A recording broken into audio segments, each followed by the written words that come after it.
जय जगन्नाथ नमस्कार मु अंकिता आपन को स्वागत करुँच मो यूट्यूब चैनल को। तो मुझे बाहरी आम गाँ मंदिर तो आपण मन को बुले नापी तो चलते बुलिक आसवा। ये आमर बारी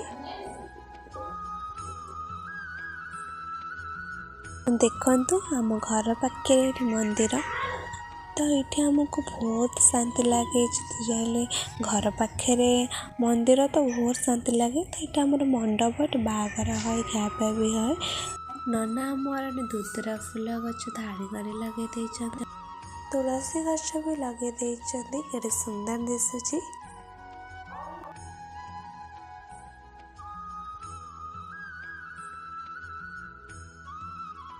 ये हम महादेव गड़िया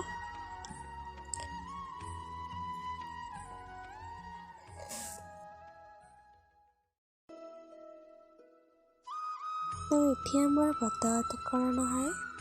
तो आपण मैंने देखिपे मंदिर परिवेश केते सुंदर है। ये हूँ आम शिव मंदिर तो ये ठाकुर पहड़ कर तो आपण को ठाकुर दर्शन कर पारे तो ठाकुर का दर्शन मुझे निहात करेबी। तो ये आमर पर्वपर्वाणी बहुत भल से पालन है बहुत धूमधाम जमीक कि पणा संक्रांति महाशिवरात्रि बड़ ओषा कार्तिक मासरे तो बहुत भल से धूमधाम है। डंगा भसा भी बहुत बढ़िया से है। एपरे आमर गणेश ठाकुर कार्तिकेश्वर पार्वती अच्छा चलते दर्शन करवा। ये हूँ गणेश ठाकुर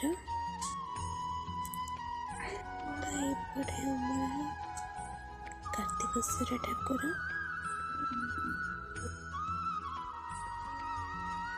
एपट होउचंदी माँ पार्वती।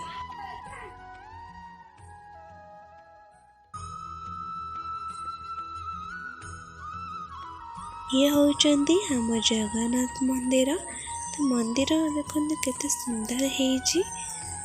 तो चलतु ठाकुर को दर्शन करवा। मंदिर भीतर बहुत सुंदर है।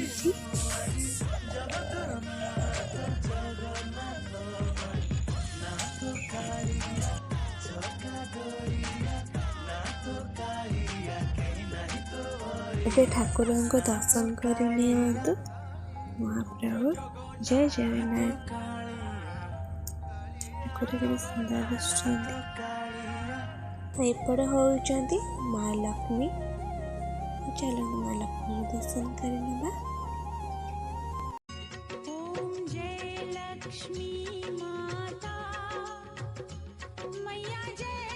तो ये ओला रोचे तो ओला नवमी बहुत भल से पालन हुए। आम 10 अवतार ठाकुर होती। ये होती मीन ये होती कच्छप ये होती बराह ये होती नृसिंह ये होती बावन ये होती परशुराम ये होती राम ये होती शेषदेव होती बुद्ध ये होती कल्कि।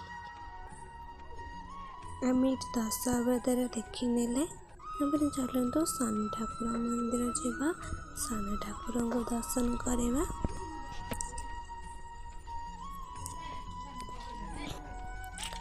ये होती आम शनि ठाकुर दर्शन कर। तो आम ये रथ यात्रा भी हुए बहुत बढ़िया से धूमधाम और कार्तिक मासर आम रास है राधाकृष्ण हमें आम ये यात्रा भी है बहुत बढ़िया से धूमधाम ये घरे आमर गणेश ठाकुर राधाकृष्ण हमें। तो मो भिडियोटी ये सारी तो आम गाँ मंदिर केमती लगे तो कमेंट बॉक्स में निहत जनइबे। सब्सक्राइब करा भी भूलें। Love you Tata.